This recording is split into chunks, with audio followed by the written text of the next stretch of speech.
to generate awareness about it. Don't shit on the servicemen and women at a major sporting event. Don't shit on them as your means to protest. You know what? Fuck you, ESPN. You don't want to show the national anthem. Fuck you. All they're going to do is end up losing more people. You know what I mean? Because I guarantee you there's a bunch of people right now that are on the fence. They're sick to fucking death of how politically charged ESPN has become. If you ever watch any of the shows, the television shows, it's like watching MSNBC sometimes. Okay? So I guarantee you there's a shit ton of people out there that are on the fence right now about whether or not they want to drop their ESPN subscription, and this is going to be the tipping point. This is going to be the fucking straw that they're like, you know what? No, I'm done. Like, I can't be a part of this organization. And you watch. 6-8 months from now, it's going to end up being, there'll be a story or there'll be some info out there about how many people ESPN is hemorrhaging. Because again, as I said earlier, it to me, moves like that demonstrate a total lack of awareness for who their actual audience is. I mean, they could have just stuck with what they do anyway. You know what I mean? Just show the fucking national anthem. What's the big deal? Yeah, to me, it's infuriating. This is definitely a trigger the driggers. He continues and says, "We generally have not broadcasted the anthem, and I don't think there's going to be any changes this year. Our plan going into this year is not to broadcast the anthem, which I think is bullshit. They're making the decision to not. You know what I mean? They're making the business decision to choose not to air it. That's different than generally we don't do it anyway, but sometimes we do, but now we're just not gonna. It's like, God, what a douche. Depending on what the NFL does, this is what he says, again, there could be changes, but we are not sure.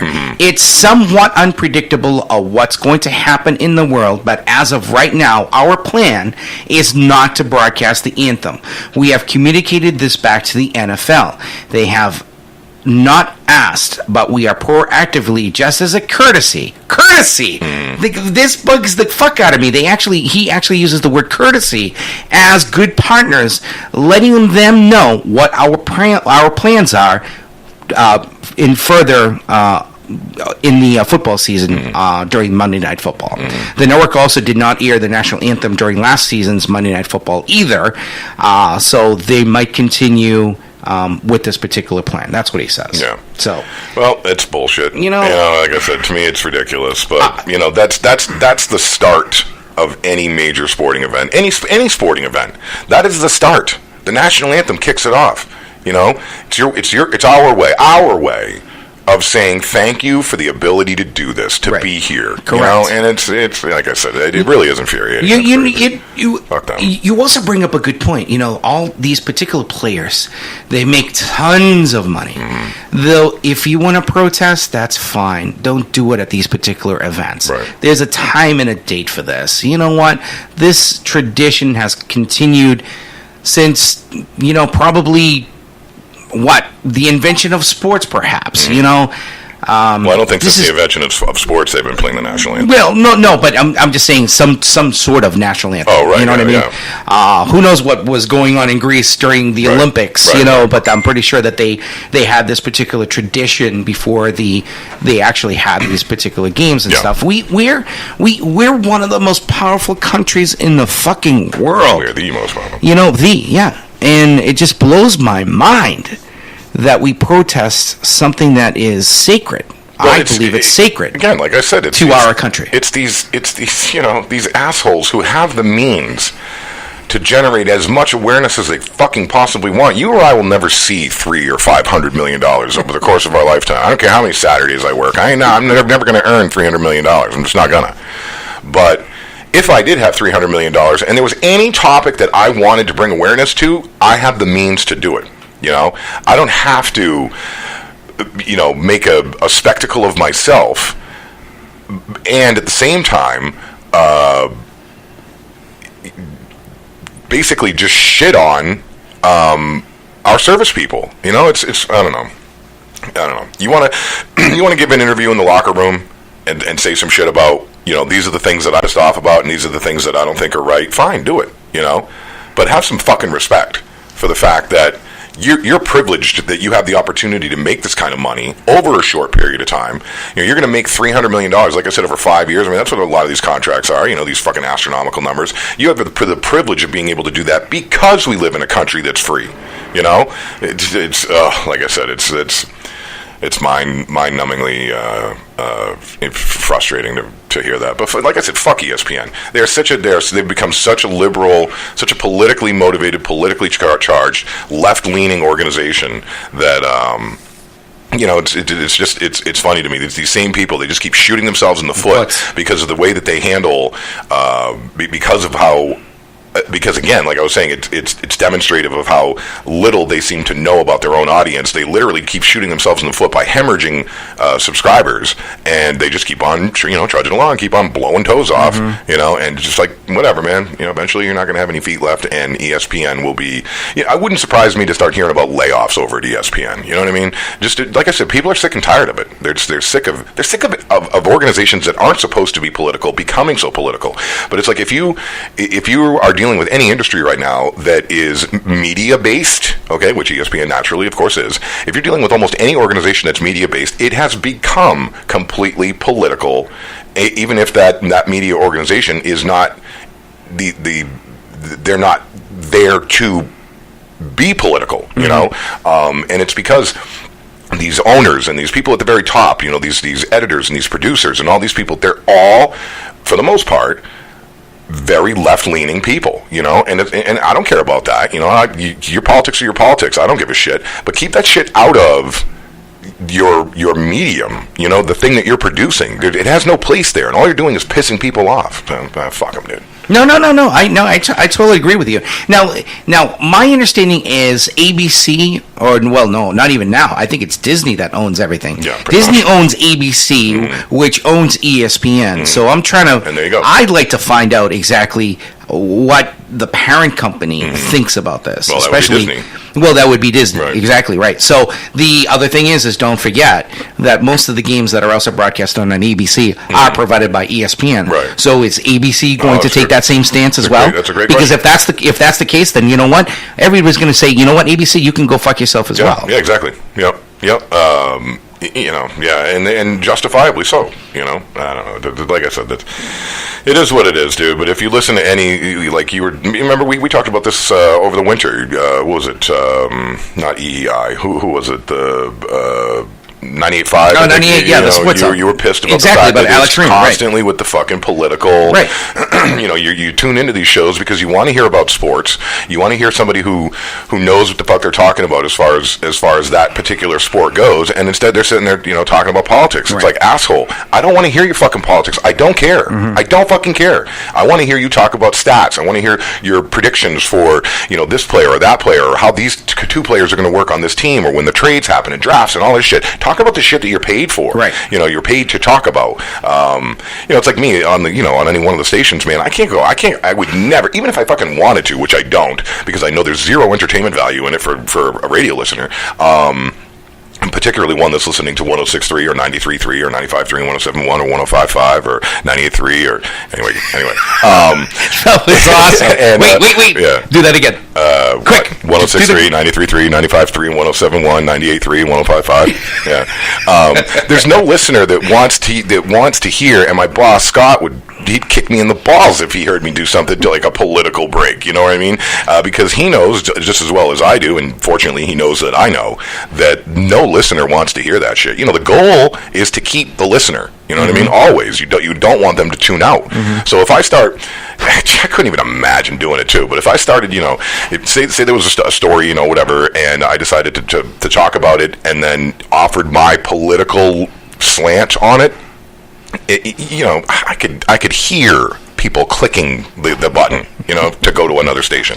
It's just, and again, my boss, Todd, who's one of the best program directors, is VP of programming. He is, he's one of the best in the country.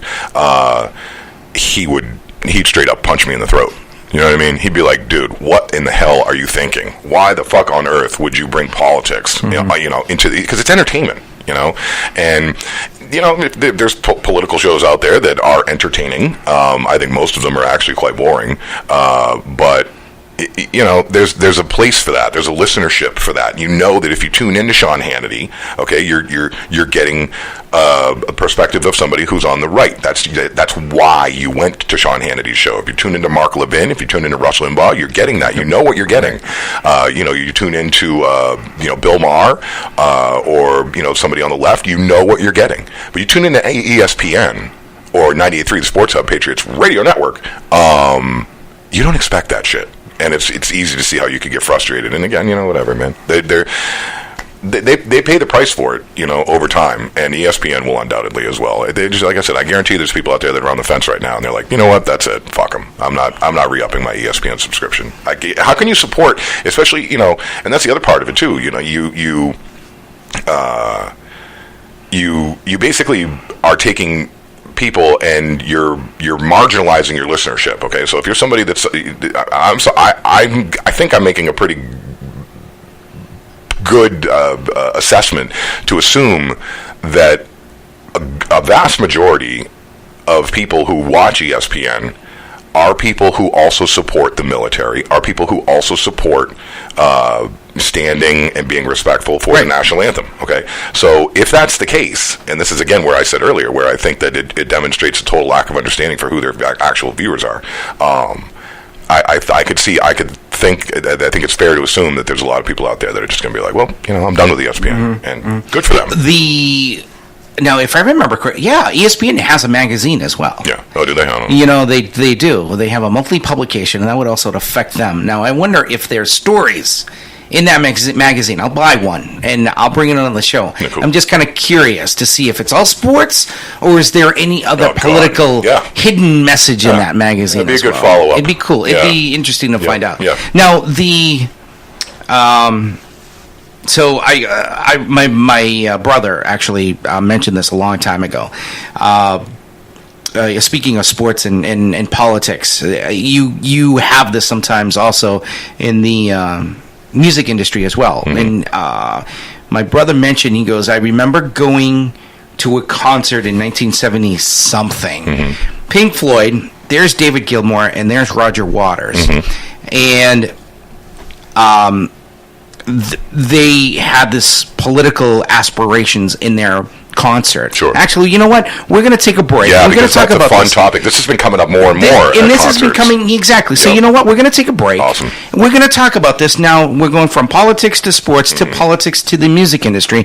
And I really want to shed some light on this. So we'll be back. More stuff on Common Sense New Hampshire. We'll be back.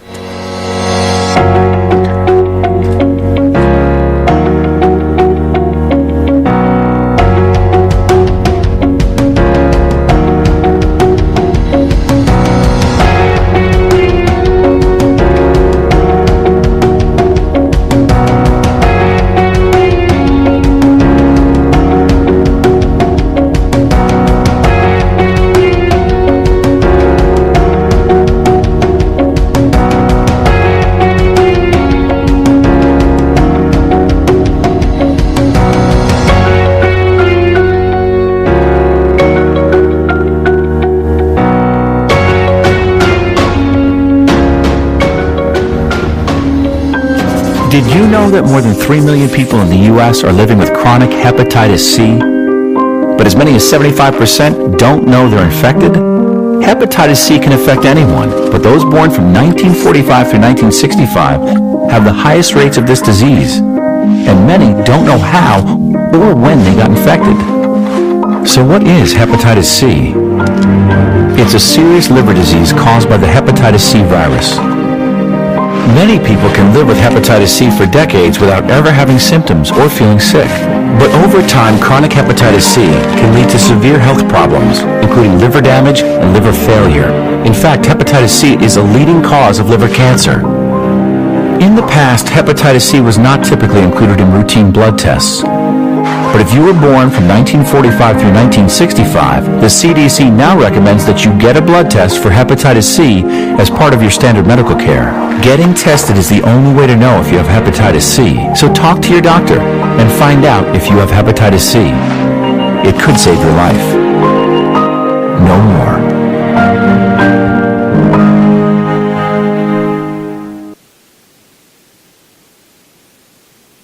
then If you're looking for some live music and a little fun, then Perfect Entertainment, Nashua's best for DJs and karaoke selection, is your answer. Hailed by the Nashua Telegraph,